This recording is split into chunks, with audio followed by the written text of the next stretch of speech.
নমস্কার, দেখছেন বলো কি জানতে চাও, আমি সায়ন আপনাদের সঙ্গে।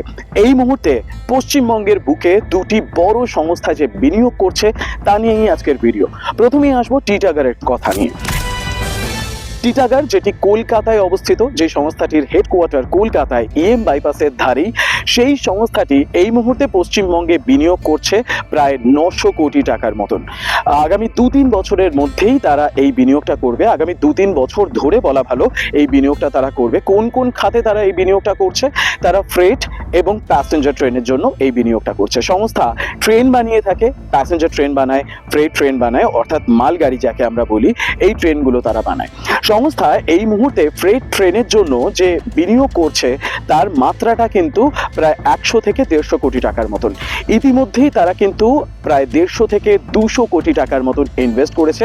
সংস্থার MD এবং CEO অনিল আগরওয়াল জানিয়েছেন যে তারা এই মুহূর্তে মেট্রোর বা প্যাসেঞ্জার ট্রেনের জন্য বিনিয়োগ করতে চলেছে প্রায় 800 কোটি টাকার মতন, এবং বাকিটা তারা বিনিয়োগ করবে ফ্রেটের জন্য।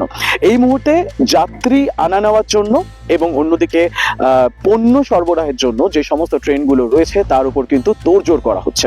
যাত্রী স্বাচ্ছন্দ্যের জন্য যে সুন্দর সুন্দর ট্রেন প্রত্যেকদিন বানানো হচ্ছে তার একটা নিদর্শন হচ্ছে বন্দে ভারত ট্রেন, এবং অন্যদিকে ভারতবর্ষের বেশ কয়েকটি শহরেই কিন্তু মেট্রো পরিষেবার উপর নজর দেওয়া হচ্ছে। 1983 সালে কলকাতা যে পথ দেখিয়েছিল সেই পথেই হাঁটছে ভারতবর্ষের বেশ কয়েকটি অত্যাধুনিক শহর, বলা ভালো এমন অনেক শহর যা আগামী দিনে নিজের ছাপ ফেলবে ভারতবর্ষের অর্থনীতিতে।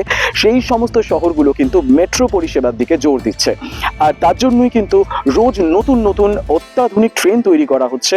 আর সেই কাজটারই কিন্তু ভার নিয়েছে টিটাগড় সংস্থা।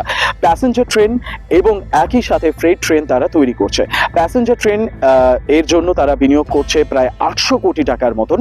তার মধ্যে মেট্রো রয়েছে এবং বন্দে ভারতের ট্রেন রয়েছে। এর যে ইন্টেরিয়র রয়েছে, এর যে ইলেকট্রিক্যাল কাজ রয়েছে, এইগুলো তারা বেশ ভালো করে সামলাচ্ছে।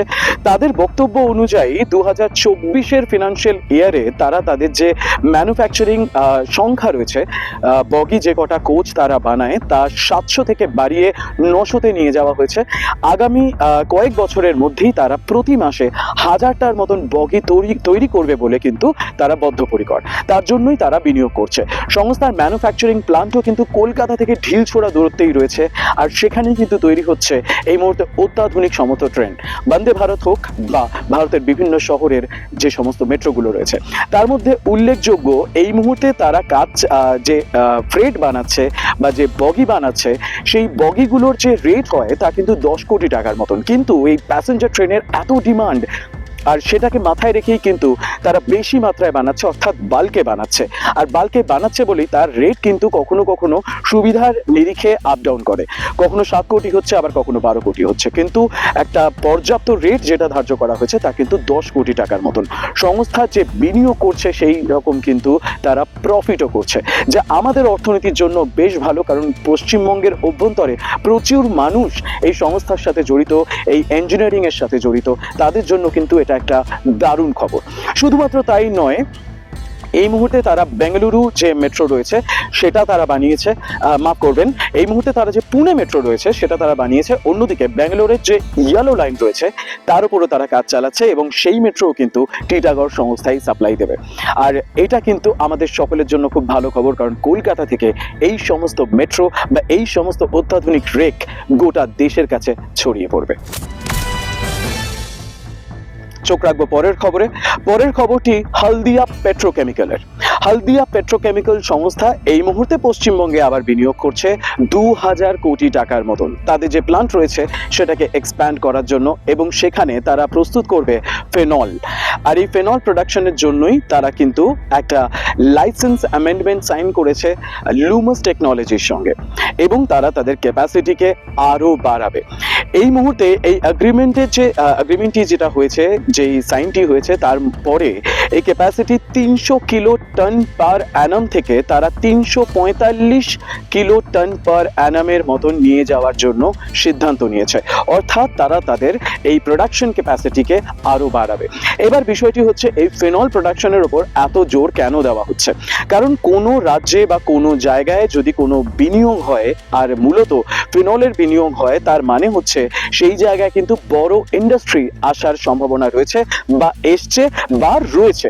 আর তার জন্যই কিন্তু এই বড় ইনভেস্টমেন্টটা করা হচ্ছে এবং ফেনল প্রস্তুত করা হচ্ছে। কেন করা হচ্ছে? এই ফেনল কোন কোন কাজে লাগে?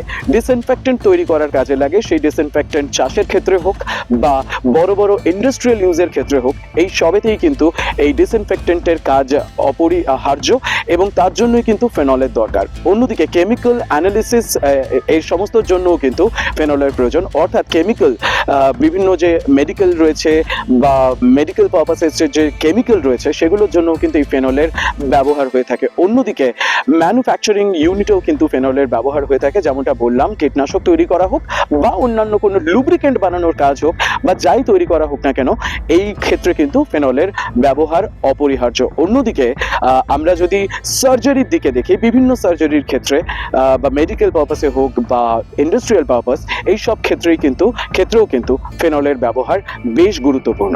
তাই ফেনল প্রস্তুত করা মানে আগামী দিনে বড় ইন্ডাস্ট্রি আসার সম্ভাবনা রয়েছে, আর তার জন্যই কিন্তু আমরা মুখিয়ে রয়েছে। এই মুহূর্তে আমরা পশ্চিমবঙ্গে আরো ভারী, আরো বড় মাপের ইন্ডাস্ট্রি চাই। তাই যেই সমস্ত ইন্ডাস্ট্রির খবর বা যেই সমস্ত বিনিয়োগের খবর আমরা প্রতিনিয়ত পেয়ে চলেছি, সেই খবর আপনাদের কাছে তুলে ধরছি, যাতে আপনারা উপকৃত হন এবং রাজ্যের খবর সময় মতন জানতে পারেন।